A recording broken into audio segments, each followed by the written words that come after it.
Chris Bailey said she wasn't concerned about the game, but that I'd better get done before halftime so she could watch Bad Bunny. So I'll try to hurry up. This morning we began talking about the gain, if we can gain the whole world, but yet we lose our soul. Yeah, and we looked at what our soul was. I'm going to see if I can skip here to where we left off. We looked at what our soul was, that we're made in the image of God, that's the part of us, the physical part is dying and decaying and going away, but the soul is made, oh, it worked. It is made in the image of God, the Spirit. And in the Spirit, that's where our heart is, the Bible heart, not the physical blood pump, but the thing inside of us that thinks and reasons and loves and purpose. That was the point that we left off with, was the purposing in our heart. It's also what we obey with as well. We obey from the heart. It's what gives us the power to do so. Romans chapter 6, beginning in verse 17. This is a choice that each one of us makes, unless there's some kind of a legitimate mental problem inside of us that would prevent that from happening. That is how we obey. It is the choice that we make from within us. In Romans 6, beginning in verse 17, but God be thanked that though you were slaves from sin, yet you obeyed from the heart that form of doctrine to which you were delivered, and having been set free from sin, you became slaves to righteousness. And in thinking about that in verse 18 there, we talked about Jesus and his invitation in Matthew chapter 11. What did he say? You take off the yoke of sin and you put his yoke on. And that's what Paul is saying. We take off the slave, being from a slave from sin. We take those shackles off, but we become slaves of righteousness because we have obeyed from the heart. We make a choice who we are going to obey. We can obey God or we can obey the devil. But the decision is up to us. No one's going to force us to do one thing or the other. And when we decide to do that, it comes from the heart. It's also the power of imagination, where we think up things. We began the point with thinking in Proverbs chapter 23, the power to imagine. In Genesis chapter 6 and verse 5, and then in chapter 8 and verse 21, when I read that, as I was putting the lesson together, I thought, could it have been much worse back then than it is today? But when we look, man has always been evil. If we look at what was going on in Romans, or if we study and look at Corinth, the city of Corinth was exceedingly evil. We think we have, it's all new and just has started happening recently, but man has been evil and thought on evil since the beginning. And Genesis chapter 5, or Genesis chapter 6 and verse 5 says that. Then the Lord saw that the wickedness of man was great in the earth, and that every intent of the thoughts of his heart was only evil continually. That's all he thought about. As more comes out, it seems we're not getting anything they don't want us to see, but with this Epstein stuff, and that's been going on for years. I don't believe that any of the people that are involved in that will ever face justice on this earth for that. We'll probably never know how deep and how many people in Hollywood and Washington and all the high-ranking places, the important places, that some of the most influential people in our world, the wealthiest people, seem to be involved in that. How did they dream all that up? The sickness that was going on there, that their thoughts in their heart was just upon evil continuously. To think that up. We look at the evil and the sin that's around us. How do people come up with that? What makes them do what they do? Well, it's because they're feasting on evil. In Genesis 8 and verse 21, it says, and the Lord smelled a soothing aroma. Then the Lord said in his heart, I will never again curse the ground for man's sake, although the imagination of man's heart is evil from his youth. Nor will I again destroy every living thing as I have done. And as we talked earlier this morning, why is our heart on sin and wickedness continuously? Well, because that's what we're feeding it. That's what we're putting into it. That's our diet. If we're having a steady diet of sin, and that's what we're thinking on, Philippians chapter 4 and verse 8 tells us what we should be thinking on. But that's not what the world thinks on. It's only on evil. Well, should we be surprised then that that's what comes out of it? That's just some of what makes our soul our most valuable possession. It makes us who we are. So why is the soul worth so much? Well, because of the great price that was paid for it. 1 Peter chapter 1 and beginning in verse 18. This shows the love of God and the price that Jesus placed on our soul, how much it's worth. Well, that's why it's worth more than all of the wealth and possessions of the world. 1 Peter chapter 1 and beginning in verse 18, knowing that you were not redeemed with corruptible things like silver or gold from your aimless conduct received by tradition from your fathers, but with the precious blood of Christ as a lamb without blemish and without spot. He indeed was foreordained before the foundation of the world, but was manifest in these last times for you. That price that was paid, that we could never pay. We could pay it because the Romans says the wages of sin is death. That's what we earned for that. But that's all that we could give is our life, and that still wouldn't be enough to pay that price completely. But the precious blood of Jesus, that lamb that was perfect, that was what was given on my behalf. Whenever we feel useless, whenever we feel like no one cares about us, and they may not in this world, let's be honest. There's some people that just may, for whatever reason, find themselves alone in this world. We still have someone that cares greatly for us, someone that cared enough to die a horrible death and to pay the price for our souls.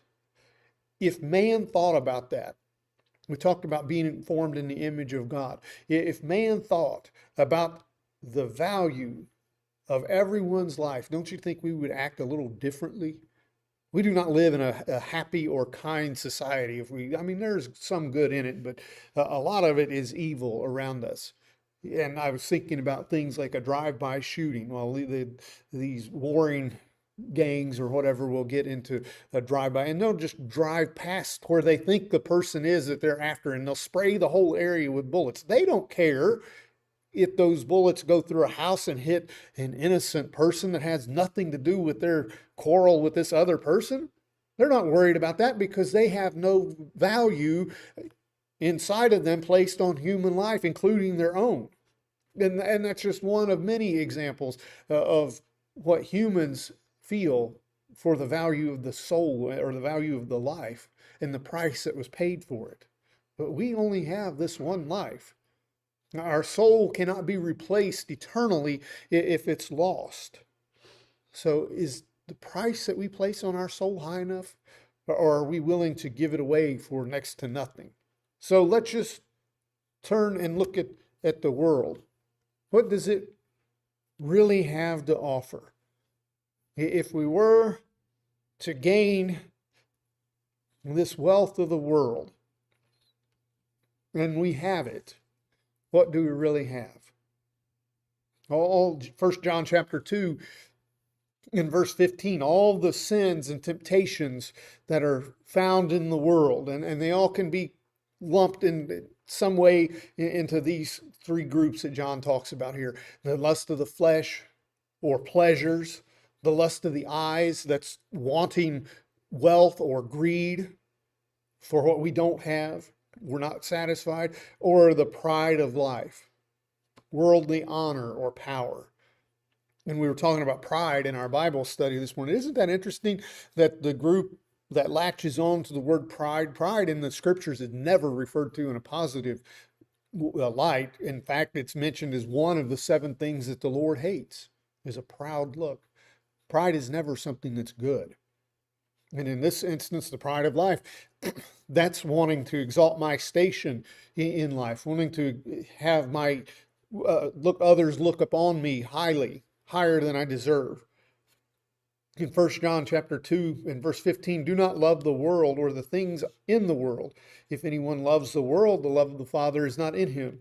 For all that is in the world, the lust of the flesh, the lust of the eyes, and the pride of life, is not of the Father, but is of the world. And the world is passing away, and the lust of it. But he who does the will of God abides forever. Whatever sin is tempting me, whatever appetite that I have, that I am disposed to want, that is sinful, it's one of these three things.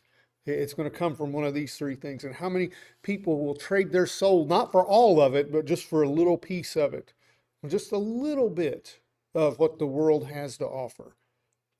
But what does John say? Well, first off, it's not from God, it's from the world. If we look at Satan, when he tempted Jesus, these were the three areas that he hit him with. You're hungry. You need food. Do this, lust of the flesh, pride of life. I'll make you a great king over all the nations of the world. Well, he was already king over everything. What more could Satan do for him? But that was the same things that Satan tried to tempt the Lord with. What does the world really have to offer? But when we look at Solomon, we looked at this verse, and I've got these weird animations coming back in again today. But when we look at Solomon a few weeks ago, Ecclesiastes chapter 2, this was a man who went to every extreme to try to satisfy his flesh and his earthly desires. I would dare say that few, if any, in today's world would ever be as wealthy as Solomon was back in his time. We talk about the wealthy 1%. Well, Solomon would probably be in the wealthy 0.1% of the world with all the greatness that he had accumulated, and none of it meant anything to him. Ecclesiastes 2 and beginning in verse 4, I made my works great. I built myself houses. I planted myself vineyards. I made myself gardens and orchards, and I planted all kinds of fruit trees in them. I made myself water pools from which to water the growing trees of the grove. I acquired male and female servants, and I had servants born in my house. Yes, I had greater possessions of herds and flocks than all who were in Jerusalem before me. I also gathered for myself silver and gold and the special treasures of kings and of the provinces. I acquired male and female singers, the delights of the sons of men, and musical instruments of all kinds. So I became great and excelled more than all who were before me in Jerusalem. Also my wisdom remained with me. Whatever my eyes desired, I did not keep from them. I did not withhold my heart from any pleasure, for my heart rejoiced in all my labor. And this was my reward for all my labor. Then I looked on all the works that my hands had done, and on the labor in which I had toiled, and indeed all was vanity and grasping for the wind. There was no profit under the sun. In the text that we read from Matthew, Jesus asked, what would we give in exchange for our soul? What if we gain the entire wealth of the world? We would be willing to give it if we found our soul lost. Well, Solomon probably came as close to that as anyone in terms of amassing wealth while on this earth. And what did he say? It was all empty. It was reaching up and grabbing the wind. And there was nothing satisfying in all of that. He had everything that he could possibly have ever wanted. He did not withhold anything from himself, and he said it's meaningless. What did he really have? It didn't mean anything to him in regards to his soul. So what would we have if we gained the entire world? Well, we would have no permanent satisfaction, would we? We would have something that can't be satisfied. Matthew chapter 4 and verse 4. Like Solomon in Ecclesiastes, Matthew 4 and verse 4, he answered and said, it is written, man shall not live by bread alone, but by every word that proceeds out of the mouth of God. We are not going to be satisfied with filling this body with earthly food. In John chapter 4 and verse 13, we all had breakfast this morning, didn't we? We're probably all thinking about what we're going to have for dinner tonight. I am. We've placed our order already for it. I know what we're going to be having. We eat and drink, but it doesn't last very long, does it? It doesn't fill us up indefinitely. That's because it's physical. It's not spiritual food. John chapter 4 and verse 13, Jesus answered and said to her, whoever drinks of this water will thirst again, but whoever drinks of the water that I shall give him will never thirst, but the water that I shall give him will become in him a fountain of water springing up into eternal life. Nothing on this earth is going to give us satisfaction like that. It has to come from God. Not only with food, but with our material possessions. We're always going to be wanting more. Again, from the wise man in Ecclesiastes chapter 5. Have we ever gotten enough of something that we collect or that we want? I saw a thing and it said, and I would fall into this, it said, you're crazy to think that a generation of boys who played with Hot Wheels would be satisfied with one car when they get grown. And isn't that the truth? I mean, I'm always scrolling through Facebook Marketplace. Oh, look at that car. Wouldn't that be neat to have? Because we want more and more. That's what Solomon said in Ecclesiastes chapter 5 and verse 10. He who loves silver will not be satisfied with silver, nor he who loves abundance with increase. This also is vanity. When goods increase, they increase who eat them. So what profit have the owners except to see them with their eyes? Yeah, we've got them. We can look at them. When I was younger, I collected, and I still have them, baseball cards. I have boxes and boxes of them. Dad keeps asking me when I'm going to get them out of his upstairs. Boxes of them. I don't think I ever reached a point when I said, I've got enough.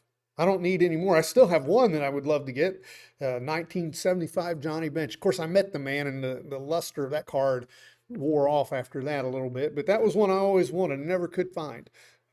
I knew some friends that had one, but they wouldn't trade me theirs. But what do? We have these collections, these cars, clothes, electronics. Are we satisfied with what we have, or are we always wanting and looking to the next upgrade? That's what this world offers.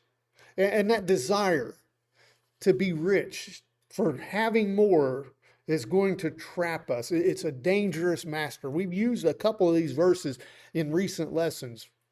1 Timothy 6, not 1 Timothy 9. If you can find 1 Timothy 9, let me know. But that's 1 Timothy 6 and verse 9. How many can we think of who have turned away or left the Lord or never come to Him to begin with because of their striving to have some type of wealth? Not all the world's wealth, just some of it. And they're willing to do whatever it takes to get it, or to make people think they're wealthy.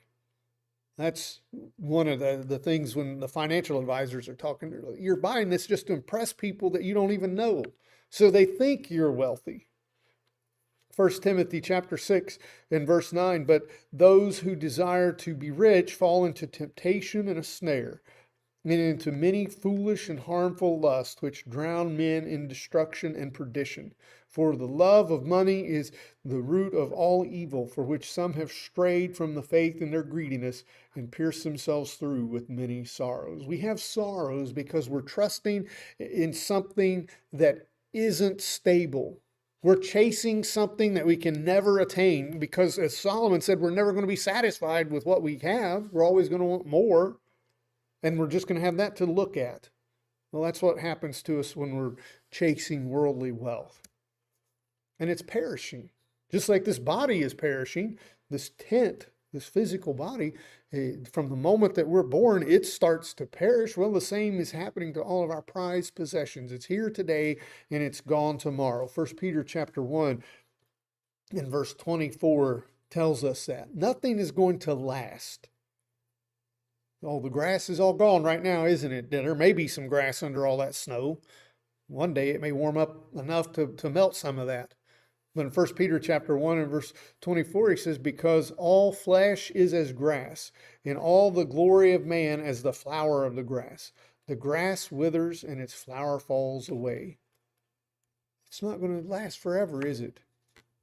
All our prized possessions and everything that we own, even if it lasts until we die and leave this earth, it won't last past the end of time, because the world is going to be destroyed. 2 Peter chapter 3 and verse 10. The day of the Lord will come as a thief in the night, in which the heavens will pass away with a great noise, and the elements will melt with fervent heat.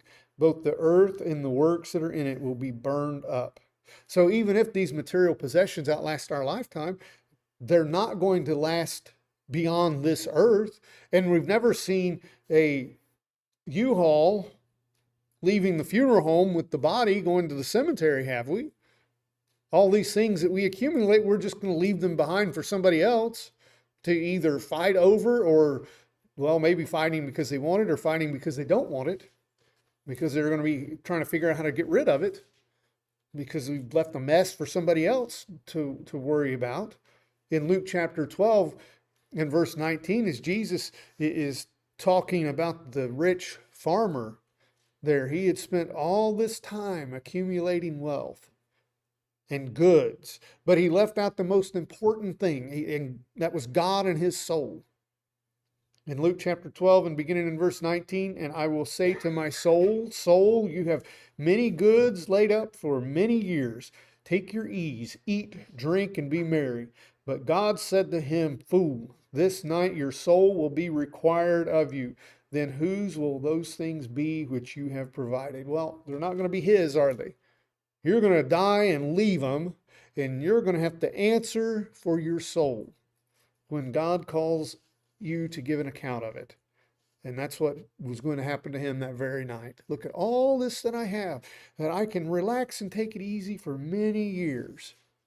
Well, it's only going to last until the end of my life, and then what? I'm not going to take it with me. It's not going to do me any good when I stand before God in judgment. I will leave with exactly what we started with, which was nothing. In 1 Timothy chapter 6, and beginning in verse 7, are our temporary possessions, are they worth our soul being lost in hell? Is there something that I own that I'm not going to get rid of that, even if it means I'm going to go to hell for it? What would that item be? Can you think of anything? I can't think of one thing that I have. As much as some of the things I have that I like, I don't think I'd hold on to any of them if that's what it meant. 1 Timothy chapter 6 and verse 7, for we brought nothing into this world, and it is certain we can carry nothing out. And having food and clothing, with these we shall be content. Nothing that we sell our soul for will leave this earth with us. We're going to leave it behind. And I would wonder if a person is laying on their deathbed and they know that their time left on this earth is finite, and they have their family gathered around them as they are preparing to make this transition from one world to the next, do you think any of them are worried about the things that mattered so much to them while they were alive? Do you think they were worried about the kind of house that they lived in at that moment, or the kind of car or cars that they had? Do you think they care about that? In the final moments of their life, as it's fleeting and going by, do you think they're worried about the things like that? Those things won't matter one bit, will it? Oh, look at all these great possessions I had. Or all the food and security that I had stored up in my barns. Like the rich farmer on his deathbed. Of course, he didn't know that was going to happen, did he? He thought he had many years to relax and enjoy what he had. That's what we have gained if we gain the world. If for some reason we could gain all that we have on this earth, what would we lose if we gained the world? What would we lose if we gained the entire world? Well, we would lose years that could have been devoted to serving God. If I spend all my time while I'm on this earth accumulating wealth and sacrificing my soul for that, I have wasted that time that I could have been doing things for the Lord. In 1 Peter chapter 4 and verse 3, 1 Peter chapter 4 and verse 3, Peter says, "For we have spent enough of our past lifetime in doing the will of the Gentiles, when we walked in lewdness, lust, drunkenness, revelries, drinking parties, and abominable idolatries." Then thinking about that time on the deathbed, do you think a person that has lived for God would be laying there and say, "Boy, I wish I hadn't been a Christian as long as I was. I wish I'd spent more time partying and doing sinful activities"? Do you think they're going to say that? I don't think for a minute that anyone is going to regret a moment that they spent in this life doing something serving the Lord. Wow, I wish I'd waste more time sinning. No one's going to say that. But a person who has lived a sinful life, if they realize it and look back upon the time that they wasted in sin and squandered that precious time that they had, I would say that they would wish that they could go back and reverse that foolishness and redo it and put it towards something productive. No one will regret serving the Lord while they're on this earth, but many will regret not serving him because they'll look at all that time that was wasted. And that's what Peter's saying. We've spent enough time doing that. That's what we've gained when we gain the world. We've also condemned our soul to hell, because once it's lost forever and it's going to be punished there. Ezekiel chapter 18 and verse 20, we will receive all of us will receive our earned punishment. We don't want to think about earned consequences. Most people try to avoid those as long as they can and get mad when someone is in a position to have to give them the consequences that they've earned. But that's where we're going to be. That's the position we're all going to be in. Ezekiel chapter 18 and verse 20, "The soul who sins shall die.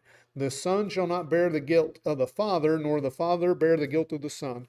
The righteous of the righteous shall be upon himself, and the wickedness of the wickedness, or of the wickedness of the wicked shall be upon himself." That means I'm going to get just what I deserve. I'm not going to pay for my father's sins, and he is not going to pay for mine.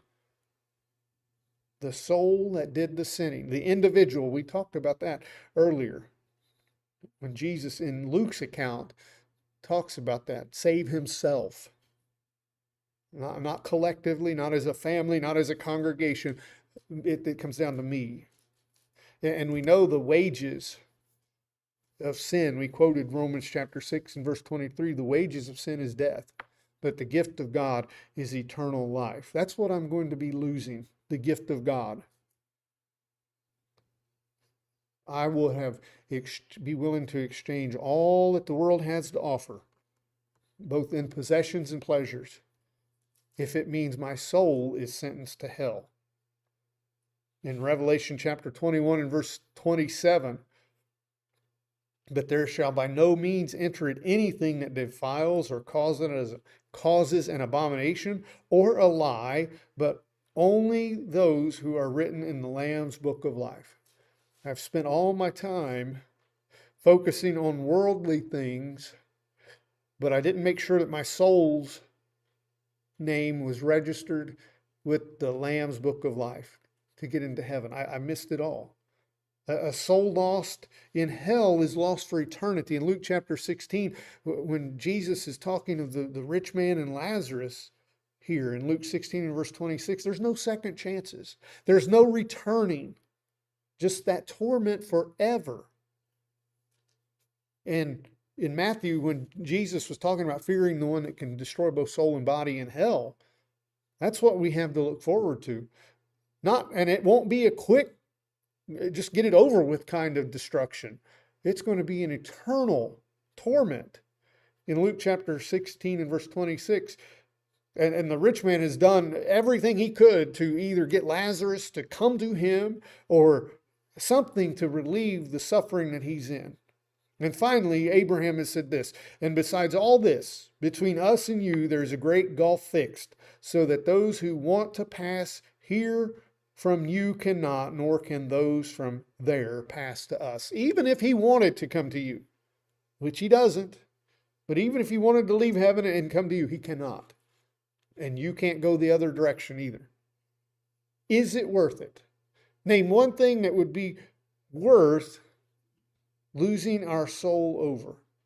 The loss of a soul is preventable. That's the summation of it. Gaining the whole world and losing our soul, we've lost it all. Jesus says in Matthew chapter 6 and verse 24 that no one can serve two masters, for he will either hate the one and love the other, or else he will hold to the one and despise the other. You cannot serve God and mammon. One master is going to bring us to paradise, the other one to destruction. Who do we want to serve? We've looked at several verses that talk about that, one or the other.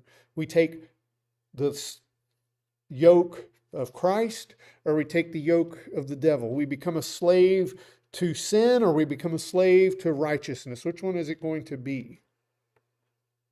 Well, what's the condition of our soul right now?